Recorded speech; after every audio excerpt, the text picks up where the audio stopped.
ठाण्यात नीट पेपर फुटी प्रकरणाच्या पार्श्वभूमीवर कोचिंग क्लास क्षेत्रात निर्माण झालेल्या नकारात्मक वातावरणावर coaching classes welfare association of महाराष्ट्रने तीव्र चिंता व्यक्त केली आहे। संघटनेचे अध्यक्ष सतीश देशमुख आणि पदाधिकाऱ्यांनी सरकारकडे निवेदन देत दोषींवर कठोर कारवाई करण्याची मागणी केली आहे। त्यांच्या मते या प्रकरणामुळे संपूर्ण कोचिंग क्लास क्षेत्र बदनाम होत असून सर्वसामान्य प्रामाणिक क्लास चालकांवर अन्यायकारक संशय निर्माण होत आहे। संघटनेने स्पष्ट केले की काही मोजक्या मोठ्या अकॅडमी आणि आर्थिक फायद्यासाठी काम करणाऱ्या संस्थांमुळेच ही बदनामी होत आहे। मात्र ग्रामीण आणि झोपडपट्टी भागात कमी शुल्कात शिक्षण देणारे अनेक प्रामाणिक क्लासेसही कार्यरत आहेत। दरम्यान संघटनेने सरकारसमोर अनेक महत्त्वाच्या मागण्या मांडल्या आहेत। नीट आणि जेईई सारख्या परीक्षा रद्द कराव्यात, पेपर फुटीत सहभागी आरोपींवर मनुष्यवधाचा गुन्हा दाखल करावा, तसेच शिक्षकांना खासगी शिकवणी घेण्यास बंदी घालावी अशी मागणी करण्यात आली आहे। याशिवाय एक देश, एक मंडळ, एक अभ्यासक्रम आणि एकच परीक्षा हे धोरण लागू करण्याचीही मागणी संघटनेने केली आहे।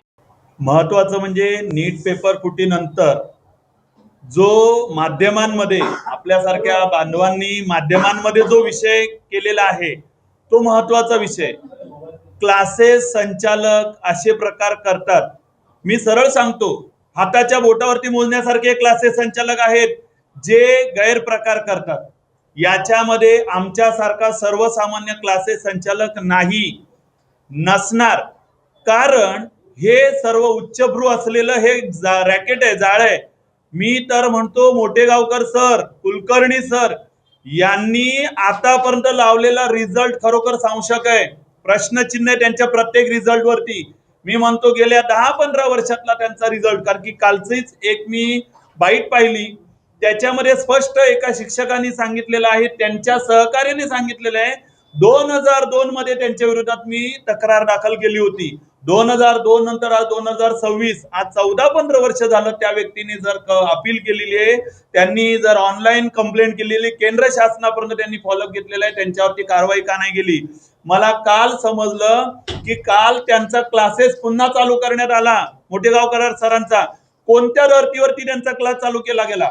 मला प्रश्नचिन्ह आहे की असे जे प्रकार घडतायत याला खतपाणी घालण्याचं काम कुणीही करू नये, आणि जर करत असेल तर आम्ही सर्व क्लासेस संचालक रस्त्यावरती उतरून होणार आणि कोणत्याही प्रकारच्या आंदोलनासाठी आम्ही तयार आहोत। 2018 मध्ये आम्ही सिद्ध केलेलं आहे, क्लासेस संचालकांच्या बाजूने सदैव उभी राहणारी एकमेव क्लासेस संचालक संघटना आहे। आणि यापुढे आपण सर्व माध्यमांना सांगतो की सर्वसामान्य क्लासेस संचालक हा आपल्या पोटासाठी, रोजगारासाठी चांगल्या पद्धतीने प्रामाणिकपणाने जगत असो, तो कोणत्याही पद्धतीने अशा मार्गाने जगत नाही। ही पैशाची हाव असणारी ही उच्चभ्रू सोसायटी आहे, यांच्या मनातलं हे काळेभर आहे, त्यांना या गोष्टी कराव्याशा वाटतात, आमच्या सारख्या सर्वसामान्य क्लासेस संचालकांना नाही। आणि आम्ही 2018 प्रमाणेच या वेळेला सुद्धा मोठ्या प्रमाणात आंदोलन उभारणार आहोत। राज्यातील 9च्या 9 संघटना एकत्र करून त्याची शिखर संघटना बनवलेली आहे, त्या शिखर संघटनेचं खजिनदार पद आपल्याकडे आहे।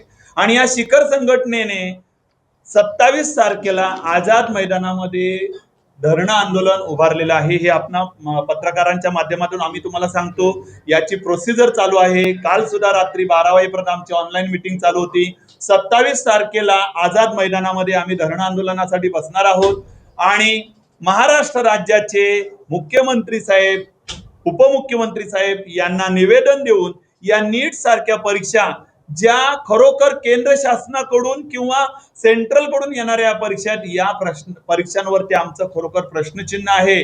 महाराष्ट्र शासन एवढ्या उत्तम पद्धतीने 12वीची परीक्षा घेतं, मग या सेंट्रल परीक्षांची गरज काय?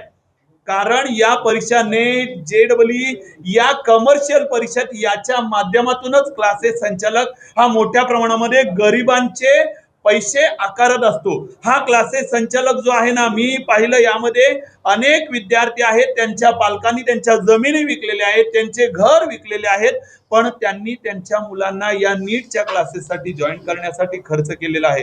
मी काल त्यांची न्यूज बघितली, मोठेगावकर सरांची 40,000 50,000 विद्यार्थ्यांची बॅच ही काय विद्यार्थी बॅच आहे?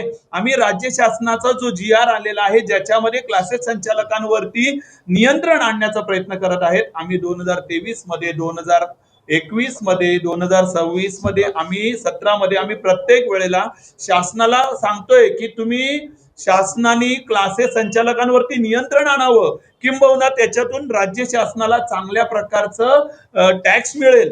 फक्त एवढं की त्याच्यामध्ये आमच्यासारखा सर्वसामान्य क्लासेस संचालक भरला जाणार नाही याची शासनाने दखल घ्यावी.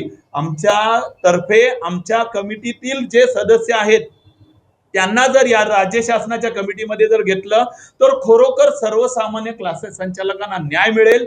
आणि न्याय मिळण्यासाठी आम्हाला जो लोकशाहीचा चौथा आधारस्तंभ आहे, आम्हाला तुम्हा सर्व पत्रकारांना विनंती आहे की खरोखरच कालच आम्ही पत्रकारांना नाही सांगितलं, परंतु आम्ही पत्र दिलं कलेक्टरांना.